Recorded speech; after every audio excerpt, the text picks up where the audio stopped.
Hello and buongiorno from Lake Garda. We're located about 2 hours from Venice and 1 hour from Europe's most romantic balcony in Verona. And once upon a time, we had a sailboat.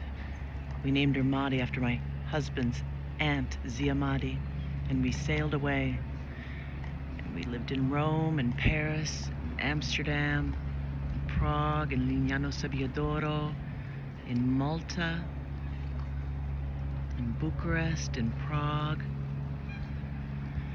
And basically, I really captured a nomadic lifestyle in my book called A European Odyssey. Basically, the last gasp of what it felt like to live in a lot of Europe's just most fantastic European capitals. So here, I'm going to read to you Rome. I've got a little bit of an audience here, the ducks and boats are coming in and out. It's a really, really pretty view right here. It's pretty warm too. We're having a lovely autumn. So here, this chapter is called Rome, When Time Stood Still.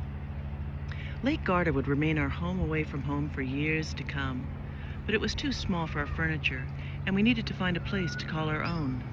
From the moment we arrived in the eternal city, it felt like sensory overload, a feeling that penetrated my psyche for 3 luxurious years.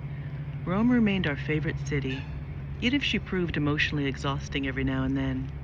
It was best to start out early, when the bread was fresh and the stores were guaranteed to be open, before the long Roman lunch took over the day. The simple act of a morning walk could feel extreme. Even before I'd crossed Piazza San Cosimato, I could get sidetracked by a miniature opera unfolding across the street.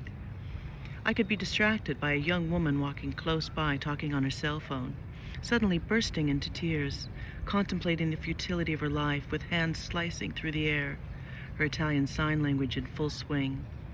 I couldn't look away, and by the time she turned the corner, she was laughing as if nothing... Oh, look, I have to turn the page. As if nothing had happened. The emotional spectrum covered in less than 2 minutes. What really blew my mind was Rome's sense of time, as if it had stopped and never shifted into the present. And I wasn't alone. When friends came to visit, they would either be convinced they had been a Roman soldier in a previous life, or they agreed with me, time stood still. And so it goes. 3 gorgeous years in Rome. So hey, I like to read to you. I've got a podcast of my other book called Personal Legends of Piemonte, and it's like having dinner with 12 Italians. I interviewed 12 Piemontesi from northern Italy, and I wrote short stories about each of the experience, because we lived in Piemonte for 7 years, and it basically changed my life.